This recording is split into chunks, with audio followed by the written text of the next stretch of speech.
마태복음 6번째 시간입니다. 시험 속에서라고 하는 제목으로 말씀을 선포할 때 성령께서 역사해 주셔서 우리의 마음이 온전히 어떠한 시험 가운데서도 용기를 얻을 수 있는 그런 이제 은혜가 늘 있게 되었으면 참 좋겠습니다.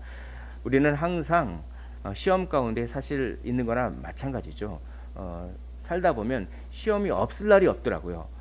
저처럼 이렇게 젊은 사람도 이제 50간 넘었는데 이렇게 젊은 사람도 돌아보면은 뭐 다 걱정거리가 계속 있어요.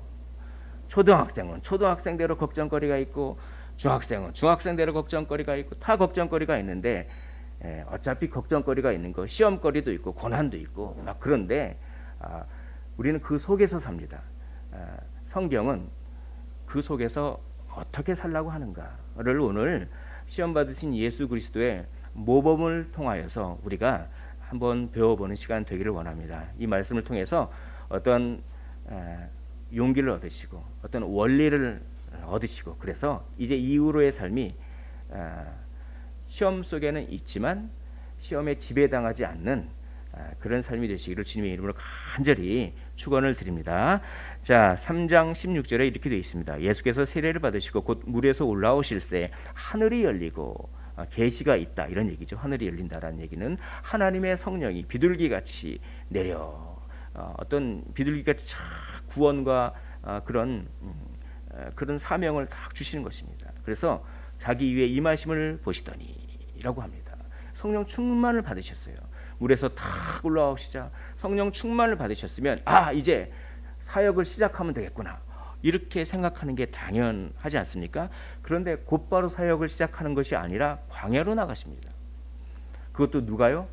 성령이 광야로 이끄는 거예요. 성령에 이끌리시오. 1절에 보시면 그때 예수께서 성령에게 이끌리어 마귀에게 시험을 받으러 광야로 가서 아니 성령 충만하면 성령이 충만한데 성령이 마귀에게로 이끈다? 이상하지 않습니까? 그래서 시험 받으러 광야로 가게 이끈다? 이상하지 않습니까? 그런 다음에 40일을 금식하세요. 아주 우리 몸이 이렇게 가장 감당할 수 있는 가장 극한까지 가는 것이죠. 아주 약해지셨습니다. 그런 다음에 3절에 시험하는 자라고 하는 어떤 존재가 나옵니다. 마귀죠. 예수께 나와 이릅니다. 말을 한다. 음성을 주는 거죠. 자, 여기서 우리는 잠깐 하나만 짚어가겠습니다. 마귀는 악을 침투시키는 영적 존재이다라고 하는 것입니다. 마귀는 어떤 추상적인 개념이 아닙니다. 마귀는 실제 존재하는 인격체예요. 인격체. 그것을 우리가 좀 알아야겠습니다. 그래서 마귀를 단지 추상적이고 어떤 구조적인 악을 상징하는 악의 의인화다 뭐 이런 식으로 설명하는 분도 있는데 성경은 마귀가 인격체다라고 하는 것을 얘기합니다. 우선 그것을 잠깐 짚고 넘어가겠습니다. 자, 그래서 이제 시험을 받으시는데 아까 제가 이상하다고 그랬죠. 아니 성령 충만을 받았으면 세례 받았으면 사역하시면 되는데 왜 성령이 또 마귀에게 이끌고 가가지고 왜 그렇게 시험을 받게 하십니까? 여기에는 목적이 있습니다. 학자들은 크게 두 가지 목적을 이야기합니다. 자, 첫째, 예수님께서 이렇게 경험하신 것, 마귀의 유혹을 받으시고 마귀와 싸우신 것은 아담의 경험과 정반대다. 이거를 아담은 마귀의 유혹에 넘어가서 어떻게 됐습니까? 선악과를 따먹었죠. 그래서 실패했습니다. 첫째 아담은 실패했는데 마지막 아담은 성공했다. 이걸 보여주기 위해서 성령께서 이끌어 주신 것이죠.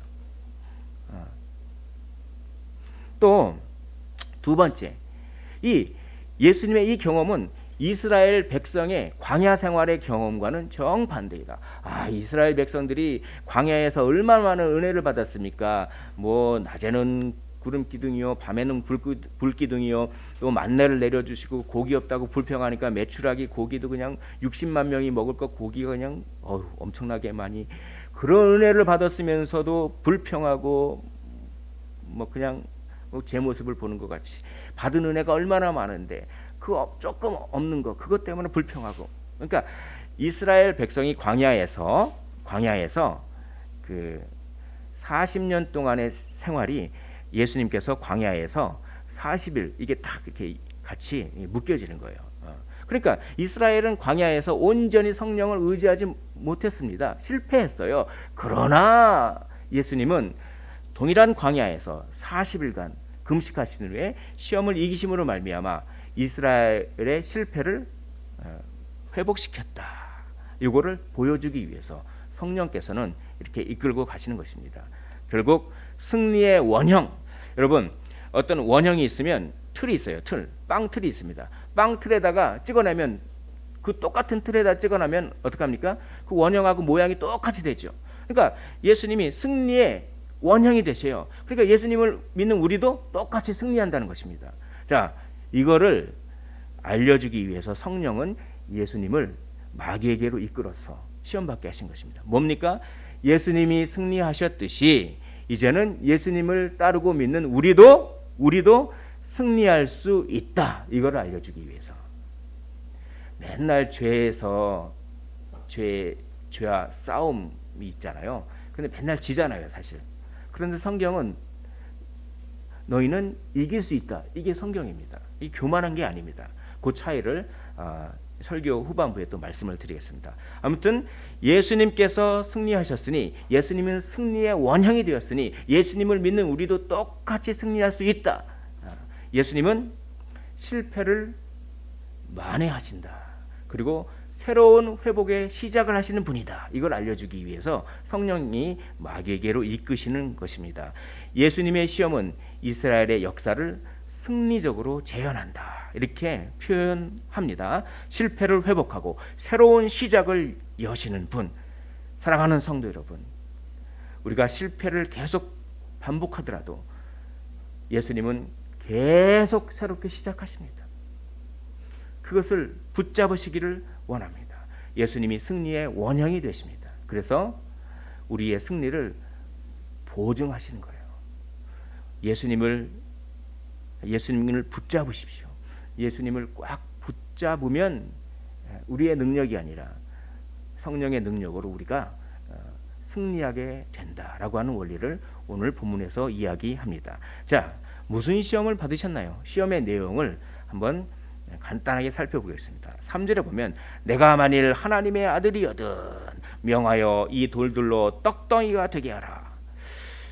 아니, 하나님의 아들이 예수님이 능력이 있는데 이 돌을 떡덩이로 만드는 게 뭐 다른 사람들에게 해를 끼치는 것도 아니고 이게 왜 죄가 되죠? 돌을 떡덩이로 만드는, 배고픈데 능력이 있는 하나님의 아들이 돌을 떡덩이로 만드는 게 왜 죄가 됩니까 이게? 자, 이렇게 설명합니다. 하나님의 아들이라고 하는 특권을 남용하게 만드는 거예요. 예수님은 하나님께서 허락하실 때만 기적을 베푸셨어요. 예수님이 오병이어 기적을 베풀고 칠병이어 기적을 베풀고 눈먼 자를 눈뜨게 하고 그 배고픈 자에게 그렇게 병든 자에게 고쳐주고 배고픈 자를 먹이고 하는 것이 예수님이 그냥 임의대로 예수님 마음대로 하신 게 아닙니다. 그게 그 모든 것들이 다 하늘 아버지의 허락하에서 기적을 베푸시고 그리고 그것이 다 이 선지서에 예언한 그 예언을 성취하시는 것이지 내 능력 자랑하기 위해서 나는 너를 병을 고쳐줄 수도 있어 그렇게 기적 베푸신 게 아니에요. 예수님의 기적을 베푸시는 것은 기적을 베푸시는 그 자체도 일종의 순종의 한 형태입니다. 선지서에서 예언한 예언을 성취하는 거예요. 그게 오병이어도 엘리야나 엘리사가 이렇게 했지 않습니까? 비슷한 기적을. 자, 그런데 이건 뭡니까? 하나님의 뜻과는 상관없이 네가 능력이 있으니까 네 능력을 그냥 발휘해라. 이거는 특권을 남용하게 만드는 거예요. 교묘하게. 하나님은 예수님이 온전한 인간이시기를 원했습니다. 그래야 우리의 죄를 대신할 수 있잖아요. 근데 특권을 남용하면 안 되잖아요. 온전한 인간이 되시지 않는 것입니다. 그래서 이게 죄가 되는 거예요. 아주 교묘하게 이렇게 다가오는 것입니다. 네가 가지고 있는 능력을 조금 너를 위해서 쓸 수 있는 거 아니냐. 그런 교묘한 유혹을 그렇게 마귀가 한 거죠. 자, 우리 하나님은 음식을 획득하는 통상적인 수단을 통해서 살기 위해서 우리 예수님은 이 땅에 오셨습니다. 그러니까 인간과 똑같이 인간의 음식을 획득하는 방법을 그대로 똑같이 완전히 인간이 되신 거예요. 그게 하나님의 뜻이었습니다. 이걸 알고 대번 우리 예수님은 시험을 물리치는데 말씀을 사용하십니다. 이게 오늘 가장 중요한 것이죠. 시험을 물리치는 방법은 말씀을 사용하는 것입니다. 말씀을 사용해야 돼요. 말씀을 알기만 하면 안 됩니다. 말씀을 이해하기만 해서도 안 됩니다. 반드시 그 말씀을 사용해야 되는 것입니다. 사용하지 않고 이해만 하고 사용하지 않고 알고만 있으면 아무런 능력이 발휘되지 않습니다. 말씀을 사용하십시오. 오늘 예수님께서 말씀을 어떻게 사용하셨습니까? 신명기의 말씀을 가지고 사람이 떡으로만 살 것이 아니요 하나님의 입으로부터 나오는 모든 말씀으로 살 것이니라 라고 하는 것입니다. 사람이 떡으로만 살 것이 아니요 하나님의 입으로부터 나오는 모든 말씀으로 살 것이다. 이게 무슨 말이냐면 이 말이에요. 하나님의 돌보심을 신뢰하라는 것입니다. 하나님의 돌보심을 신뢰하라. 이 말씀을 가지고 마귀의 직권 남용하게끔 하는 것을 이기셨습니다. 이게 어떤 의미냐면 자, 이 말이에요. 음식을 만들 수 있는 능력에 의존하지 말고 음식을 공급하시는 하나님께 의존하는 온전한 인간 예수가 되는 것이 하나님의 뜻이고 나는 그 하나님의 뜻을 지금 순종한다. 이런 얘기입니다. 내가 하나님의 능력이 있고 하나님과 동등된 존재이고 그 돌로 떡을 만들 수 있지만 하나님 나의 아버지께서 나에게 원하신 것은 마치 온전한 인간이 되어서 하나님께 전적으로 의존하는 그런 인간이시기를 원한다. 그래서 나는 그거를 따른다. 이게 사람이 떡으로만 살 것이 아니요 하나님의 입으로부터 나오는 말씀으로 살 것이다 라고 하는 말씀 속에 숨겨져 있는 그런 뜻입니다. 나는 하나님의 뜻을 이루겠다라고 하는 것이죠. 자, 마귀의 전략 전술을 한번 보겠습니다. 이게 무슨 군대에서 브리핑하는 것 같네요. 자, 마귀는 공격하는 방법이 있어요. 공격 방법은 왜곡하는 것입니다. 왜곡은 뭡니까? 그 자체로는 죄가 안 되는 것을 죄가 되도록 그렇게 만드는 거예요. 또 그 자체로는 좋은 것을 나쁘게 사용하도록 만드는 거예요. 돌을 떡으로 만든 그 자체는 그건 죄가 아닙니다. 그러나 그 특정한 상황에 그걸 그렇게 하는 것은 죄가 되게 만드는 것이죠. 그런 거예요. 왜곡하고 의심하게 만듭니다. 하나님이 너를 그렇게 배고프게 만드는데 아니 이 돌을 떡으로 만드는 거 그걸 허락해 주지 않으면 그게 진짜 너를 사랑하는 하나님 맞아? 이렇게 하나님의 사랑을 의심하게 만드는 거예요. 여기에 하와가 당했죠. 아니 동산 모든 나무 아니 그 열매 하나 그거 못 따먹게 만들어? 하나님이 너를 사랑하는 거 맞아? 이렇게 왜곡과 의심의 공격 방법이 있습니다. 그리고 어떤 상황에서 공격을 합니까? 결핍된 상황, 막 굶었죠. 욕망이 결핍되고 돈이 떨어지고 건강이 나빠지고 그러면 원망이 나오잖아요. 사람이 사업이 실패하고 건강이 그냥 병 걸리고 그리고 뭡니까? 이렇게 막 배고프고 돈은 다 떨어지고 막 빚쟁이들이 찾아오고 뭡니까? 그런 결핍된 상황입니다. 이것이. 그럴 때 왜곡과 의심을 통해서 분노를 일으키고 좌절을 일으킵니다. 하나님이 어디 있어? 인생이 왜 이래? 라고 하면서 분노와 좌절을 일으키는 이것이 바로 돌을 떡으로 만들라라고 하는 시험에 대한 적용이죠. 우리에게. 이게 사탄의 방법입니다. 이것을 잘 분별해야겠습니다. 자, 이렇게 말씀으로 시험을 이기자 마귀는 쉽게 물러서지 않습니다. 마귀는 얼마나 끈질기지 모르겠습니다. 두 번째 시험이 딱 닥쳐옵니다. 성전 꼭대기, 성전 문 중에서 아마 남서쪽에 있는 문이 가장 높다고 합니다. 그쪽 문으로 탁 마귀가 끌고 가는 거예요. 그래서 뭡니까? 아주 황당한 명령을 해요. 뛰어내려라. 이렇게 돌출행동하게 만들어요. 뛰어내려라. 그러면서 아까 마귀의 공격 방법이 좋은 것을 왜곡한다, 의심하게 만든다, 이거죠. 똑같아요.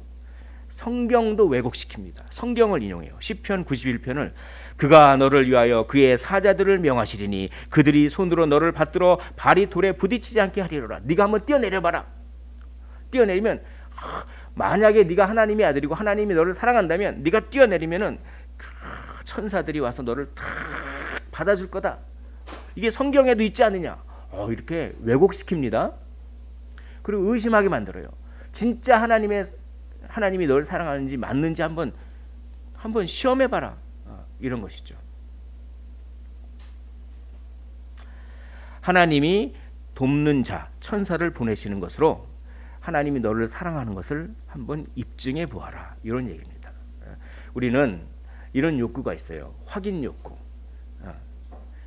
자꾸 뭔가를 확인하려고 그래. 자꾸 확인하려고 하는 욕구가 있습니다. 그 욕구를 마귀가 사용하는 거예요. 하나님이 널 사랑하는 거 맞아? 널 사랑하는 거 진짜 맞아? 부모님이 널 사랑하는 거 맞아? 진짜 사랑하는 거 맞아? 아니면 또 뭡니까? 관계간에 그게 맞아? 그게 맞아? 자꾸 확인하려고 해요. 그거를 마귀가 사용하는 것이죠. 또 오늘 이 뛰어내리라고 하는 명령은 또 다른 차원의 시험입니다. 이거는 책임감이에요. 책임감. 메시아의 추종자를 금방 얻을 것이다.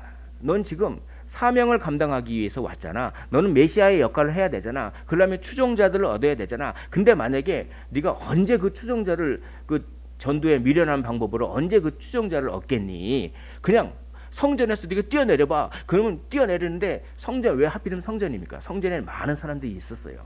많은 사람들이 성전에 있었죠. 그러니까 뛰어내리면 많은 사람들이 보는 앞에서 뛰어내리면 그때 천사들이 너를 와서 탁 받아주면 그 사람들이 뭐 굳이 전도에 미련한 방법을 쓰지 않고서도 너의 추종자가 되지 않겠냐? 이건 뭡니까? 책임감을 자극하는 거예요. 책임감이 좋은 것이지만 책임감 때문에 범죄할 수 있습니다.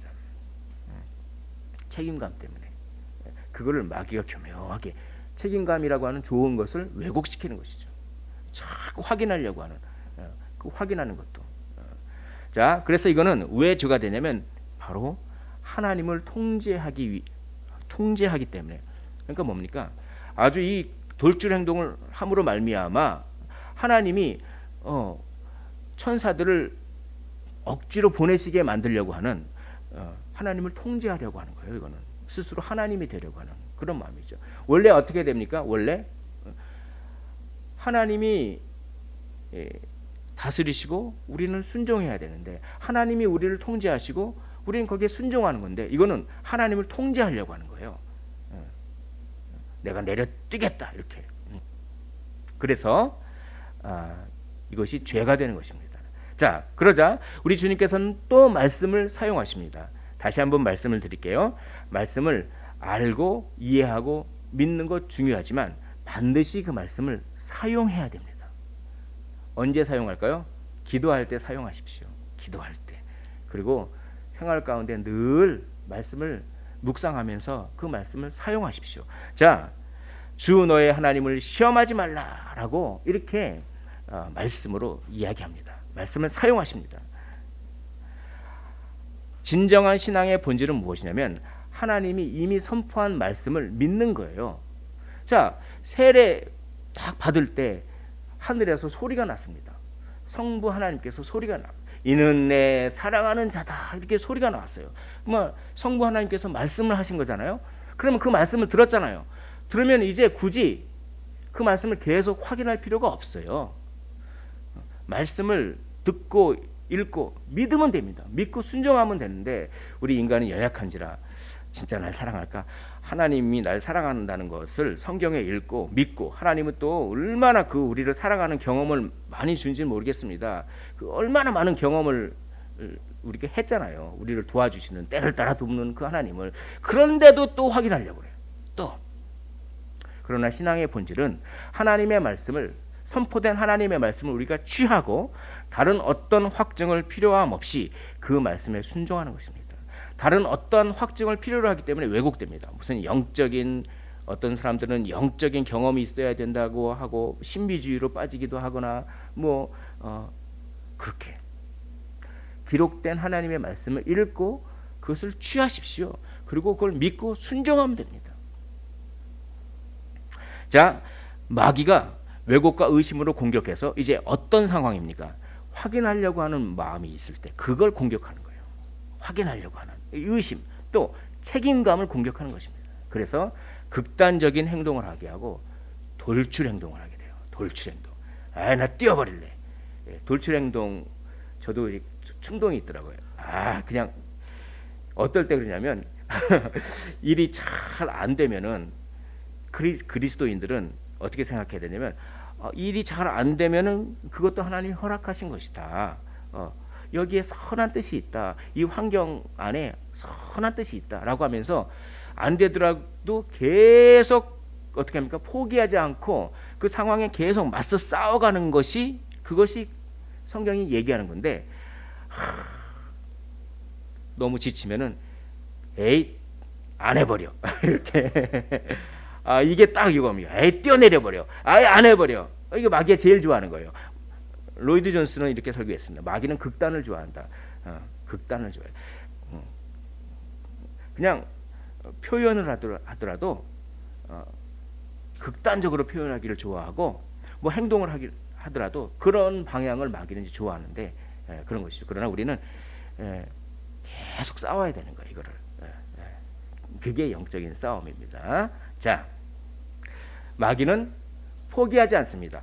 이것도 이기니까 이제 마귀는 이제 가장 최후의 방법을 씁니다. 자, 8절과 9절을 화면을 보면서 우리 한번 읽어보도록 하겠습니다. 시작. 지극히 높은 산으로 가서 천하 만국과 그 영광을 보여 만일 내게 엎드려 경배하면 이 모든 것을 내게 주리라. 만일 내게 엎드려 경배하라. 이 가당치나 한 얘기입니까? 하나님이신 예수님 보고 만일 내게 엎드려 경배하라. 근데 이거는 너무나 이런 얘기는 벌써 별로 유혹이 되지 않을 것 같아요. 유혹이라고 하는 것은 뭔가 교묘해야 되잖아요. 근데 이거는 너무 직접적으로 뭐 예수님한테 마귀가 나보고 경배하라. 그러면은 너 지금 왜 그러니? 뭐 이렇게 예. 근데 이게 이 안에 교묘함이 들어 있습니다. 무슨 교묘함일까요? 예수님은 왜 이 땅에 오셨을까요? 예수님은요, 우리를 구원하기 위해서 이 땅에 오셨지 않습니까? 우리를 왜 구원하십니까? 그러면 우리는 왜 구원받았습니까? 그냥 단지 구원받는 게 우리의 목적이 아니에요. 우리가 구원받는 이유는 하나님께 영광을 돌리고 하나님을 찬양하기 위해서 구원받은 것이지. 우리의 구원받은 목적은 하나님의 백성을 삼아서 많은 백성이 사방으로 불러 모으는 것입니다. 그래서 선교사님들도 그렇게 사역하시지 않습니까? 그날에 정말 물이 바다 덮은 것과 같이 여호와의 영광을 인정하는 사람들이 다 모일 것입니다. 다 모여요. 모여서 하나님께 영광 돌리는 것이죠. 하나님께 영광 돌리는 거예요. 그래서 모든 백성을 거룩한 예루살렘, 지금 있는 예루살렘 말고 영적인 새 예루살렘을 말합니다. 이걸 지금 있는 예루살렘으로 해석하는 사람들이 있어요. 그래서 그 지금 있는 예루살렘으로 모여라. 그런 무리들이 있습니다. 그것은 조금 많이 지나친 해석 같습니다. 새 예루살렘에 모여서 그냥 영광, 하나님의 영광을 찬양하는데 그때 예수님이 하나님과 함께 영광을 받으시는 거예요. 그러므로 자, 예수님이 이 땅에 오신 궁극적인 목적은 그렇게 하나님의 백성을 모아 자신도 영광 받으시는 것이 그것이 예수님의 목적입니다. 자, 그런데 하나님은 영광 받기 전에 먼저 고난을 먼저 받으라라고 하는 것이 성부 아버지의 뜻이었어요. 십자가를 먼저 지라. 그런 다음에 부활하시고 승천하시고 하늘 보좌 우편에 앉으셔서 영광을 받을 것이다 라고 하는 것이 아버지의 뜻이었습니다. 그런데 마귀가 이거예요. 아니 뭐 그렇게 돌아갈 필요가 있어? 이게 이제 교묘한 게 숨어 있는 거예요. 아니 뭐 그렇게 돌아갈 필요가 없어. 왜 고생을 해? 왜 십자가를 져? 어차피 궁극적인 목적이 네가 영광 받는 거 아니야. 너의 백성들로부터 네가 영광 받는 거 아니야. 내가 그거 해줄게. 나한테 절만 한번 해봐. 그럼 내가 모든 영광을 해서 너한테 줄게. 지름길을 가라는 얘기입니다. 이게 교묘한 거예요.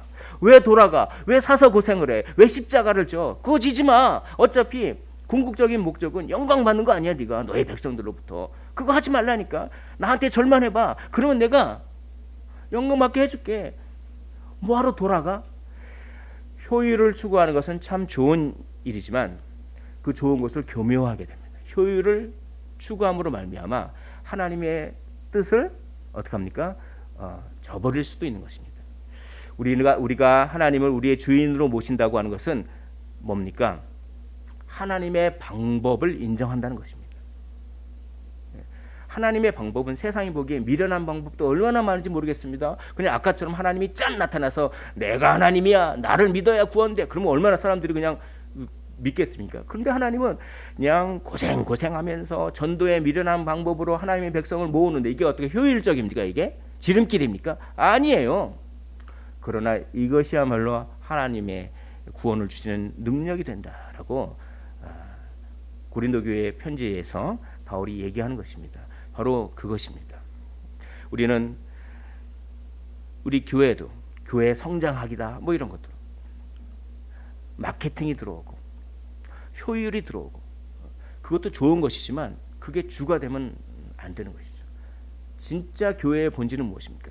예수님을 사랑하는 거예요. 예수님이 너무 좋아서 예수님을 전하지 않고는 견딜 수가 없는 거예요. 그러기 위해서 예수님이 어떤 분인지, 하나님이 어떤 분인지, 하나님이 얼마나 아름다운지 그 영광을 경험하는 거예요. 내가 얼마나 죄인이고 내가 얼마나 무가치한 존재인데 나 같은 사람이 구원받았는지 구원의 감격을 경험하는 거예요. 그게 교회의 본질입니다. 그런데 그런 거 없이 마케팅 요소가 들어오고 효율이 들어오고 숫자가 들어오고 그래서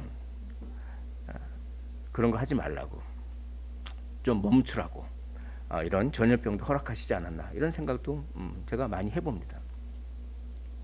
자, 교만과 지름길, 교만과 효율 이런 거를 자극해서 그렇게 시험하는 거예요.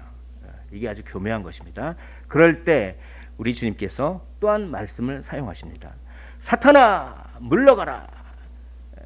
마귀를 대적하라. 그러면 그가 너를 떠날 것이다. 라고 에베소서에서 말씀하시죠. 야고보서인가요? 예. 우리도 이렇게 대적해야 되는 거예요. 가만히 있으면 안 됩니다. 계속 대적해야 되는 것입니다. 주 너의 하나님께 경배하고 다만 그를 섬기라 하였느니라 라고 하는 신명기 말씀을 또 사용합니다. 이것은 무엇입니까? 하나님을 섬긴다고 하는 것은 하나님의 통치를 인정한다고 하는 것은 하나님의 방법을 인정하는 것이다라는 것입니다. 그래서 하나님의 방법은 내가 영광 받기 이전에 먼저 십자가를 지는 것이 하나님의 방법이니 나는 그것을 순종한다. 하나님을 경배하고 하나님만 섬긴다. 이런 얘기입니다. 이렇게 말씀하셨죠. 자, 똑같이 성취와 효율이라고 하는 그 공격 상황에 놓일 때 우리가 살다 보면 성취와 효율이라고 하는 그런 상황이 많이 있어. 이거 조금만 이게 말씀에는 살짝 위배되는데 조금만 이거를 하면은 될 것 같아. 이런 거 유혹이 많이 이제 오는데 그런 거를 우리가 잘 왜냐하면 하나님의 방법대로 우직하게 하면 미련해 보이지만 나중에는 하나님이 배로 갚아 주시더라고요. 이게 그걸 우리는 믿어야겠죠. 그래서 교만과 아집, 고집 이렇게 만들게 하는 것입니다. 정리를 해볼까요? 돌을 떡으로 만들어라, 뛰어내려라, 경배하라. 이것은 왜곡과 의심을 통해서 욕망과 책임감과 성취와 효율을 자극해서 분노하게 만들고 좌절하게 만들고 극단적인 행동을 하게 만들고 돌출 행동을 하게 만들고 교만하게 만들고 그냥 고집 꺾이지 않은 고집을 하고 나는 내 방법대로 할 거야 막 그렇게 하게 만들고 그래서 이것이 요한일서에 보면 육신의 정욕이요 안목의 정욕이요 이생의 자랑이다라고 하는 것이 이렇게 다 연결이 되어 있는 것입니다.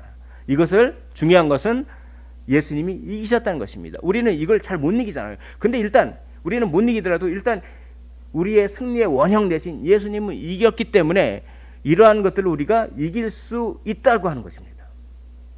이게 중요한 것입니다.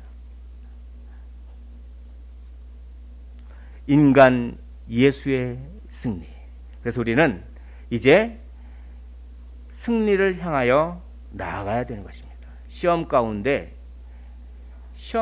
그 시험 자체에 그냥 헤매고 허덕이고 그런 것이 아니라 그 시험 가운데서도 승리를 향하여 나아가야 된다라고 하는 것입니다. 왜냐하면 예수님이 승리하셨기 때문에 그렇습니다. 그런데 그 예수님이 인간인 상태로 승리하신 거예요. 예수님이 하나님의 능력을 사용하시지 않으셨습니다.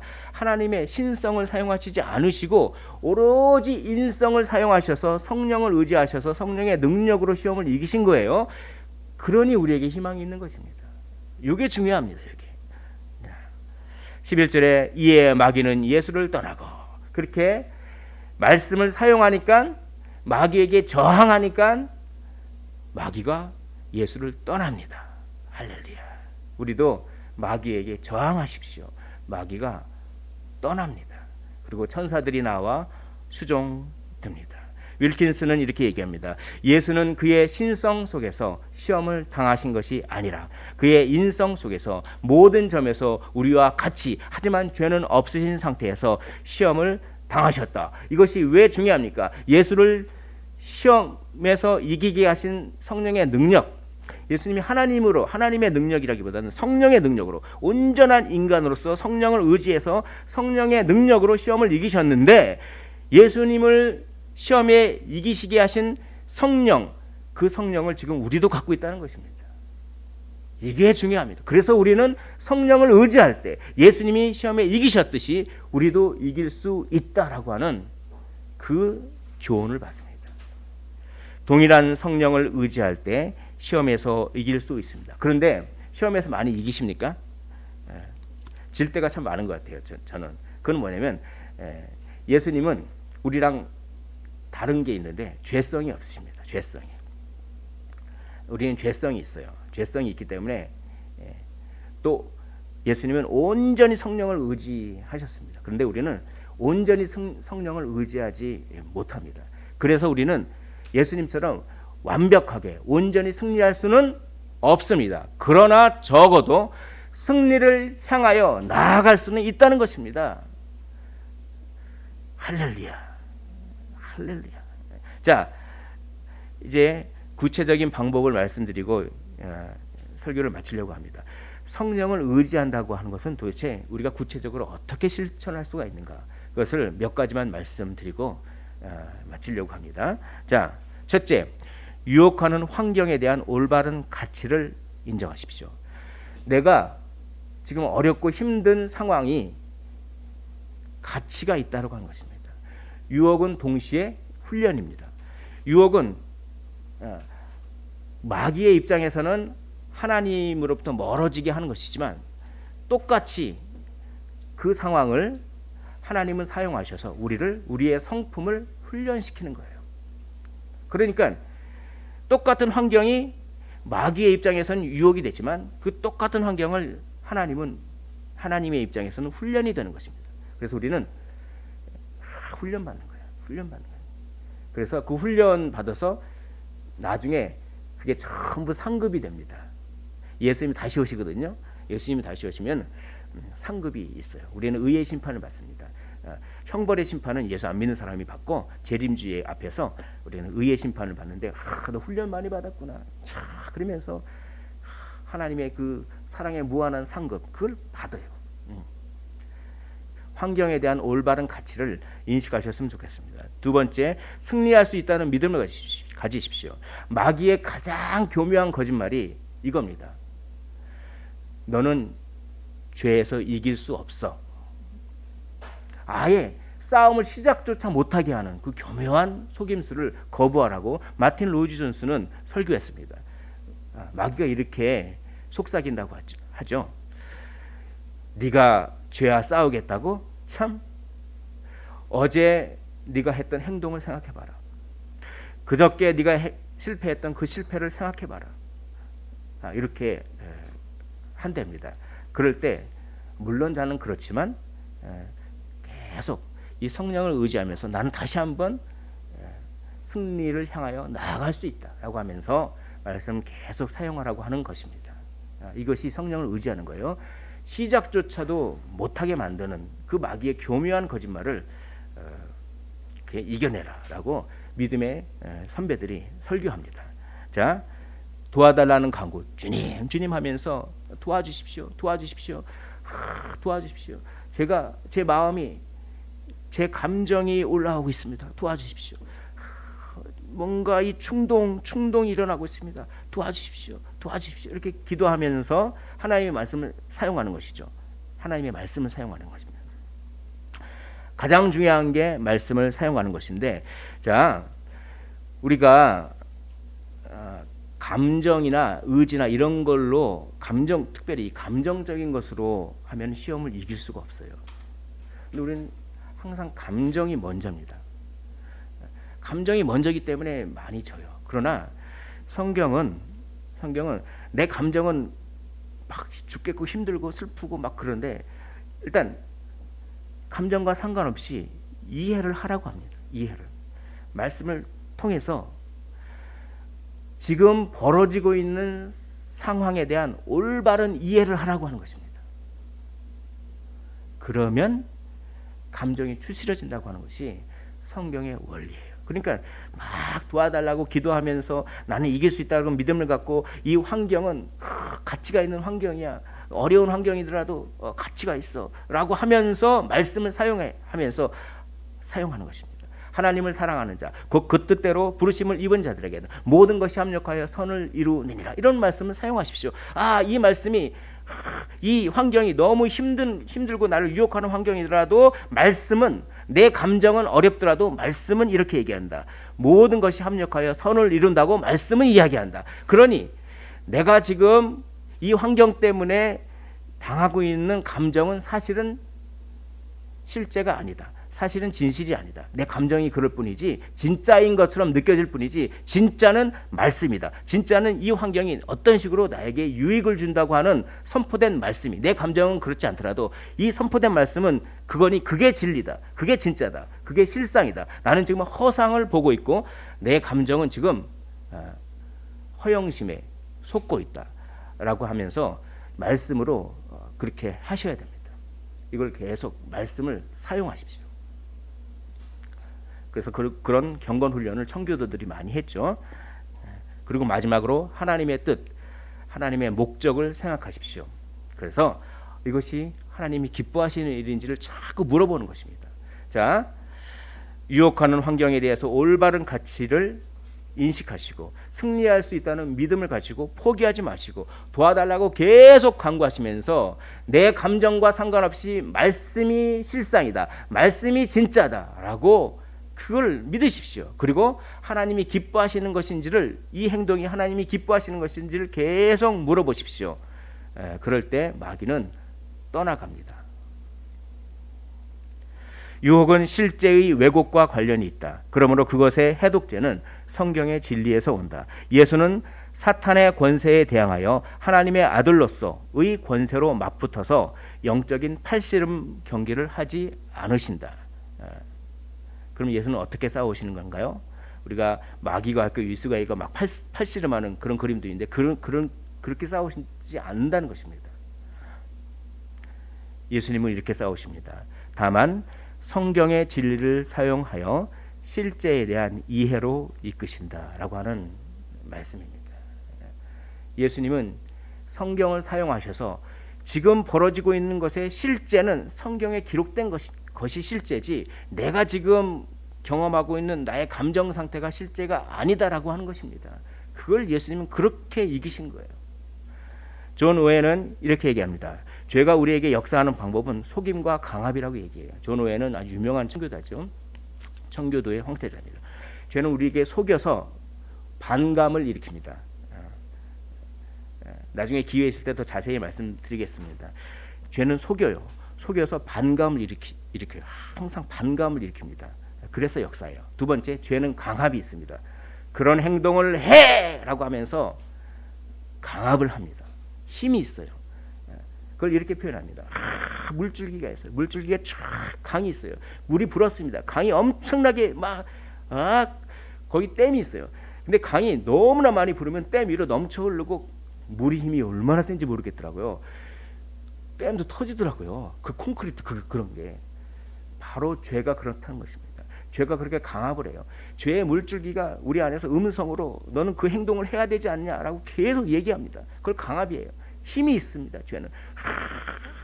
그런데 어떻게 그걸 이기나요? 어떻게 그걸 이기나요? 일단 물줄기를 약화시켜야 돼요. 물줄기를. 강의 물줄기가 마르면 댐이 안 무너지잖아요. 그렇죠? 그러면서 강의 물줄기를 마르게 하는 방법을 이야기합니다. 그것은 구원에 대한 감격입니다. 사랑하는 성도 여러분, 내가 구원받았다고 하는 것에 대한 감격이 죄의 강의 물줄기를 마르게 합니다. 마르게 해요. 그런 다음에 압력을 주는 것이죠. 압력은 계속 이 댐의 벽을 치지 않습니까? 물이 치지 않습니까? 댐의 벽을, 우리의 마음의 벽을 치지 않습니까? 그럼 가만히 있으면 안 돼요. 우리도 맞받아쳐야 되는 겁니다. 어떻게 해요? 지속적으로 저항해야 되는 것입니다. 무엇을요? 말씀을 사용해서 지속적으로 저항하는 것입니다. 그러므로 죄를 이기는 가장 중요한 원리는 구원의 감격을 회복하십시오. 그러면 죄의 유혹의 물줄기 그 자체가 많이 약화됩니다. 그런 다음에 그 약한 물줄기도 우리의 마음의 벽을 때립니다. 압력을 줘요. 넌 그렇게 해야 되지 않냐? 원수를 갚아야 되지 않냐? 넌 지금 화낼 타임이야. 이렇게 하지 않습니까? 돌출 행동을 해요. 뭐 이렇게 막 하지 않습니까? 그럴 때 뭡니까? 말씀을 사용하시면 지속적으로 저항하는 것입니다. 지속적으로 이렇게 외치는 것입니다. 아니야, 아니야. 내 감정은 그래도 말씀은 그게 실제가 아니라고 했어. 내 감정과 상관없이 말씀이 하는 걸 붙잡을 거야 라고 계속 말씀을 사용하라 라고 하는 것이 존 오웬의 설명입니다. 로마서를 해석하면서 이런 설교를 하셨습니다. 지속적인 저항을 하십시오. 그것을 갈라디아서에서는 이렇게 얘기합니다. 우리 갈라디아서 5장 17절의 말씀을 한 목소리로 한번 읽어보도록 하겠습니다. 시작. 육체의 소욕은 성령을 거스르고 성령은 육체를 거스르나니 이 둘이 서로 대적함으로 너희가 원하는 것을 하지 못하게 하려 함이니라. 이 둘이 서로 대적해야 되는데 대적을 안 해요. 죄가 시키면 아유 나는 죄에 저항할 힘이 없으니 그냥 어쩌겠어. 이렇게 하지 말라는 것입니다. 저항하십시오. 말씀을 가지고 저항하십시오. 우리는 완벽하게 승리할 수는 없지만 승리를 향하여 나아갈 수는 있는 것입니다. 우리가 알거니와 하나님을 사랑하는 자 곧 그의 뜻대로 부르심을 입은 자들에게는 모든 것이 합력하여 선을 이루느니라 라고 하는 말씀을 늘 사용하십시오. 모든 것이 합력하여 선을 이루니 이 환경에 좌우되지 않는다라고 하는 것입니다. 고린도전서 10장 13절 한 목소리로 읽어보도록 하겠습니다. 시작. 사람이 감당할 시험 밖에는 너희가 당한 것이 없나니 오직 하나님은 미쁘사 너희가 감당하지 못할 시험 당함을 허락하지 아니하시고 시험 당할 즈음에 또한 피할 길을 내사 너희로 능히 감당하게 하시느니라. 하나님은 감당한 시험 밖에는 우리가 당할 것을 허락하지 않습니다. 우리는 시험 당할 때 이 시험은 너무 감당하기 힘들어서 내가 이 세상에서 가장 불쌍한 존재로 해석하게 만듭니다. 허영심, 그 속는 것이죠. 그러나 하나님은 그 시험을 만약에 허락했다면 그 시험은 우리가 감당할 수 있기 때문에 허락한 거라고 성경은 이야기합니다. 우리 감정은 나는 이 시험을 감당할 수 없어라고 감정은 그럽니다. 속이는 거잖아요. 그리고 빨리 빨리 무너져 버려라고 강압을 하잖아요. 그러나 우리 감정과 상관없이 말씀 이렇잖아요. 만약에 시험이 허락됐다면 하나님께서 감당할 시험만 허락하신다라고 하는 것이 우리의 감정과 상관없이 진리의 말씀의 선포 내용입니다. 그럼 이걸 붙잡는 거죠. 이걸 붙잡는 거죠. 그리고 시험 당할 즈음에 피할 길을 내십니다. 이걸 붙잡는 것입니다. 아무런 길이 안 보입니다. 방법이 하나도 안 보입니다. 어떻게 헤쳐나가야 될지 모르겠습니다. 그건 우리 감정입니다. 그러나 말씀은 선포하지 않습니까? 만약에 그 상황을 나에게 허락했다면 하나님은 감당케 하시고 피할 길도 내주신다라고 하는 것이 성경의 진리의 내용입니다. 그것을 붙잡으라고 하는 것입니다. 그래야 속임과 강압으로부터 육신의 정욕과 안목의 정욕과 이생의 적용으로부터 우리는 이길 수 있습니다. 이번 일주일 이 말씀을 생각하면서 이렇게 설교를 준비하는데 이번 일주일 동안에 시험거리가 참 많이 있었어요, 저한테. 왜냐하면 여기 물난리가 났거든요. 여기 물난리가 나가지고 수요 예배를 드려야 되는데 수요 예배 전에 갑자기 요즘에 그 한파가 있어가지고 그 터졌어요. 아무튼 저 주방에 터져가지고 물이 그냥 엄청나게 해가지고 그걸 이 환경 갑자기 내가 이 예배 시간이 뭐냐 하면 막 짜증 드러나고 막 이렇게 이게 하나님이 왜 그러지 막 그래서 막 이렇게 짜증도 내고 속으로도 뭐 그렇게 하고 했는데 나중에 회개가 나오더라. 야 그거 감당할 시험밖에는 그 상황에서 열심히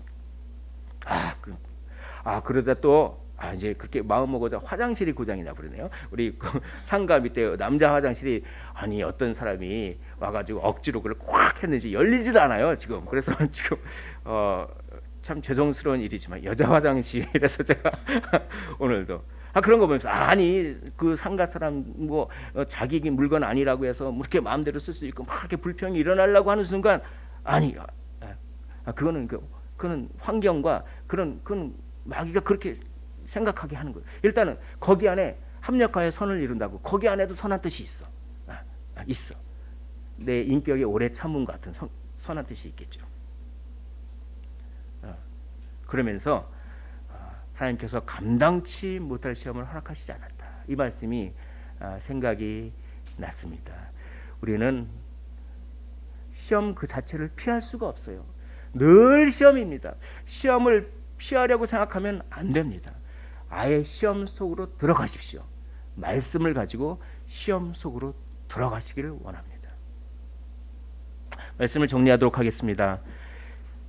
시험 속에서 포기하지 마시고 승리를 향하여 중요한 말씀입니다. 생각을 저항하십시오. 우리 안에 어두운 생각, 속임과 강압으로 피어오르는 그런 생각을 부지런히 말씀의 생각으로 저항하십시오. 진리는 말씀에 있지 우리의 생각에 있는 것이 아닙니다.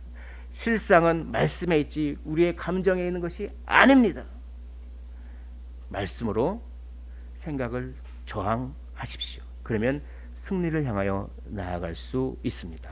성령을 의지하고 말씀으로 생각의 선한 싸움을 싸우시길 원합니다. 그러므로 말미암아 주님께서 다시 재림하셨을 때 잘하였도다 착하고 충성된 종아, 네가 선한 싸움을 하였느냐, 네가 생각의 싸움을 하였느냐, 그래서 나에게 영광을 돌렸느냐, 너의 성품이 예수님을 많이 닮았느냐, 내가 너에게 큰 상급을 줄 것이다 라고 그렇게 칭찬을 받으시는 여기 계신 모든 성도 여러분들 되시기를, 그리고 이제 이후의 삶이 환경과 어떠함에 지배당하는 것이 아니라 진리의 말씀에 지배당하여서 신령한 은혜로 사시기를 주님의 이름으로 축원을 드립니다.